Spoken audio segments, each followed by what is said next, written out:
What is up, Wretched Nation? Today we need to work on our road glide and help it breathe a little bit better. Now what we're doing today is pretty simple. We just need to put a new crankcase breather, basically replacing the dipstick we have with this breathable unit. We got that from A1 Cycles. All we're really doing is just taking that dipstick out. We're going to route the filter up back behind here, and it's pretty simple. I left the bike super dirty. It's been a while since I washed it. I've gone on a road trip, and all the road grime aside, I just want to show you this oil residue that we have, and that's come out of the filter basically. And the filter should definitely help that, or the vented dipstick. That should help out a lot, but you can just see some of this grime, and it's not from any type of soot or an exhaust. We have a exhaust going all the way out the back. It's just from oil residue. Basically what happens is it's very easy to overfill the oil on these bikes, because with the original dipstick you really need to run it like a quart low, and that's very difficult for people to do because they don't really think about that. They don't really pay attention. It's very simple to just fill it up, put the recommended amount, and be done. Well, that recommended amount is probably a quart off. This vented dipstick will help with the pressure that builds up in these motors. These motors are known for that. This is an 18, so it's a 107. Basically what will happen is if you put too much oil in there, when the crank goes around, it's going to dip down into the oil, causing windage. It's going to slow the crank down. It's going to build up pressure, and it's not good. Obviously, you need to keep your oil level down, but the pressure that builds up, there's nowhere for it to go out of the bottom. So this will help that. Now you do have a couple options. You can always take your cap, drill it, put a little fitting, rubber hose, and a little filter, and you're good to go. This is the A1 Cycles version. It's $100. I feel like it's a decent value. Looks to be pretty quality. The more expensive version is fueling, made just like this, but their cap is billet, and it's completely, you can completely disassemble it, and there's like traps, screens, and little tiny filters in there. That probably is going to eliminate 100% of oil droplets getting up through here, and it's only going to be pressure or gas that's vented. We might see a little bit of oil come up through here just because we don't have that, but for 2.5 times the price, I think we'll be okay with just this. But it's a pretty simple install. It should be pretty straightforward. After we do this, I would love to get the bike all cleaned up, check the oil level, see where we're at with the new stick, and we'll see if we get nearly as dirty. But this is just going to be an install and kind of tell you what we're doing with the bike. I've had this part for a little while now. I've definitely been needing to do it. Just been lazy/busy.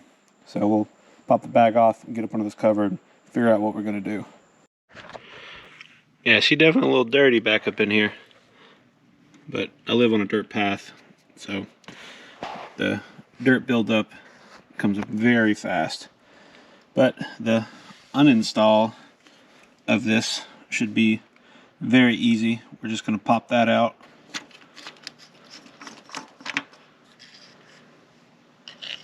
Take out Harley's dipstick.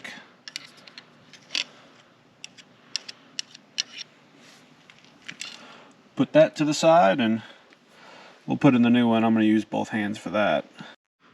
Alright, I put that dipstick in. I left the hose off. It came with, well, I found one clamp. I've been moving this around multiple times. I can't even remember if it comes with 2 clamps. But I'm not going to put a clamp on this, because to take this off, the hose would just kind of wrap around.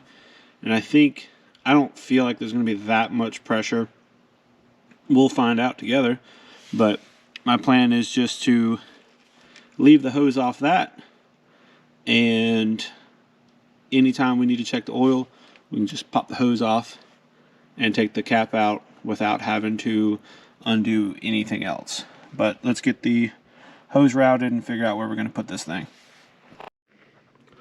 Alright guys, we got it all installed. It's pretty easy. We basically just routed our hose down, come out, put into our cap right there. We went behind this existing wire loom, just kind of snaked it. We don't have any bends. It doesn't morph or collapse at all, but just kind of come down and follow the body lines around. When I looked at their site, I was curious to where they put it.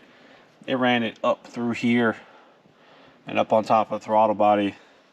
I think they even had the bottom of the tank off. Yeah, I'm not going to go through all that work. I'm going to leave that be.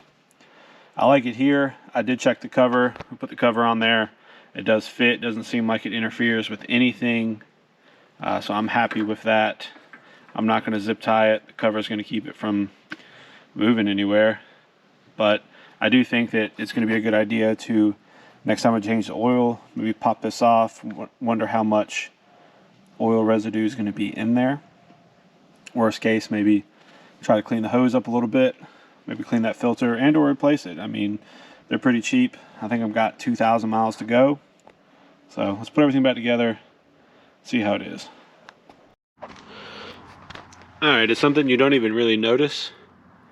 Everything's put back together. Just a little tiny hose down there. Super easy to do. Anybody can do it. If you're interested, like I said, there's a few options. You can do one yourself and get A1 cycles. That's where I got it from. I'll put a link down below. Or you can go the fueling route, spend a little bit more money. But I think this one will work. Definitely wondering how it's going to look after my next oil change. But drop a comment down below. What do you think? You think it's a good idea? If you have one, definitely comment down below if you're interested. If you like this video, please hit that like button. If you're subscribed, go ahead and subscribe. I'd appreciate it.